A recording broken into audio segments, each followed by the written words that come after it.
We are standing in the old city, the historic area of Panama City, Panama, and I'm so pleased to be joined by Victoria Coates. She serves as the Heritage Foundation's Vice President for their Center for National Security and Foreign Policy. Victoria, I have to start by asking you about this fantastic hat you have on. Well, it's a new acquisition. It is the classic Panama hat for women, which was popularized in the 1930s. I'm going to lose it though. It's a little windy. Popularized in the 1930s by President Roosevelt, who was one of the first American presidents to come down here and see the canal, which had just been completed in 1903 and was already just an incredible boon to American security, prosperity, and trade. Wow. Okay, so I think that's the perfect segue into talking about the history of Panama, the history of some U.S.-Panama relations, and how China comes into this conversation. So let's start with just a brief history of Panama and kind of how the canal, that project, came to be. You know, it was one of the really significant achievements of the turn of the century between the 19th and 20th centuries. So the United States during the 19th century had completed the Louisiana Purchase, had made it all the way out to California. So we now had this enormous landmass and very difficult to both get across the country. You could get to St. Joe's in Missouri by train, but then you had to head out by horse and by covered wagon to try to get to the West Coast, which took months. And obviously you couldn't take a whole lot with you. So shipping back and forth was extremely difficult. And if you wanted to go by boat, you had to go all the way down around the Horn of Magellan, around the southern tip of South America, and all the way back up to get to California.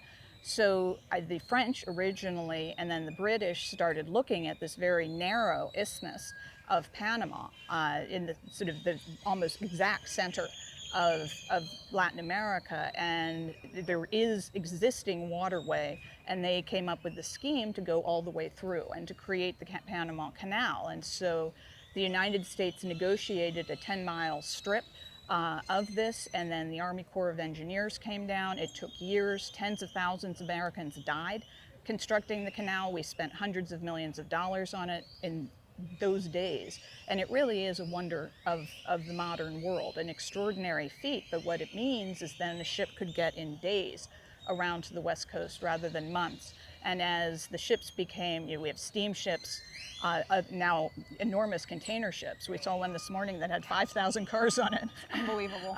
You can move a lot through the canal, so it's been enormously important to us. And then you couple that with the development of the railroad, both in the U.S. and in Panama, and that created this huge economic boom.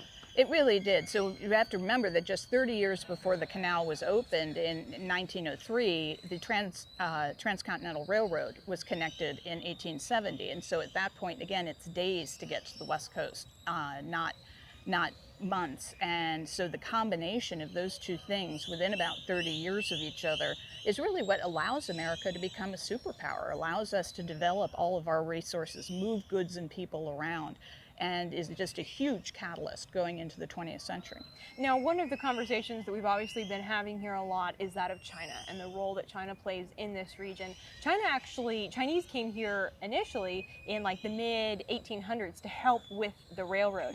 But Victoria, I have been really fascinated to see even the cultural influence. We've driven by Chinese cultural centers. Some of the decor in restaurants is very Chinese. Explain a little bit about that dynamic today of the influence that China has in this region. Well, there are two aspects to it, Virginia. First of all, there are the folks who did come to the Western Hemisphere to build the railroad. A lot of them came down to build the canal. And so these are now fourth, fifth generation, originally Chinese, but now very Panamanian citizens. And they run a lot of stores, as you said. So that is a very real and enduring cultural influence here in Panama. President Molino, when we met with him yesterday, was talking about this very proudly. And we have obviously wonderful Chinese American population, largely of the same era. But what we've found over the last 20 years is an increasing Chinese government presence through their state-owned entities in Panama. They took, not surprisingly, a great interest in the canal.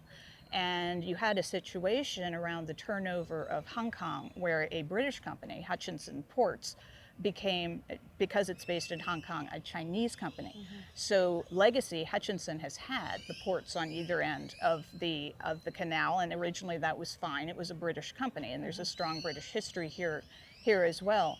But after China took that over, they have exploited Hutchinson as a state-owned entity. And so when President Trump came back in and looked at what was happening with the canal, I mean, Chinese companies are building the bridges over the canal. They're building the tunnel under the canal.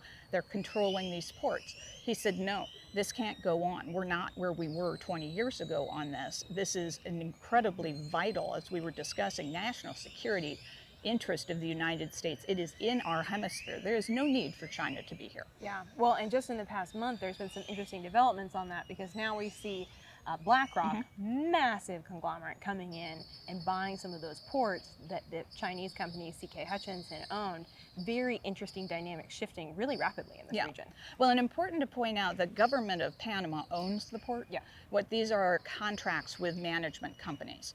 And so BlackRock is going to purchase that concession, as it's called, and then we'll probably go with another provider to actually do the work of managing the ports. And that would be such an important step. I think it would go such a long way to allaying the president's concerns about this. So I'm very hopeful the government of Panama will prioritize getting that deal done. That's critical. Before I let you go, if you could sort of summarize the importance of the U.S.-Panama relationship to help all Americans, help myself understand how critical is this relationship? No, it's really vital, because as well as goods and people going through the canal, we have American military vessels. And if they had to go, again, all the way down and around and back up, our ability to get submarines, you can't put an aircraft carrier through the canal, but anything pretty much smaller than that you can. So this is, for us and for our Navy, just a critical interest. So it's both economic and security. And we have a long history of partnership with Panama. And certainly since the Noriega era, Panama has really developed into a fundamentally conservative country. We have a very friendly president in President Molino right now. So I think it's a great time to really build that relationship and make sure the United States national security interests are protected. Wonderful. Victoria, thank you. Appreciate Thank you.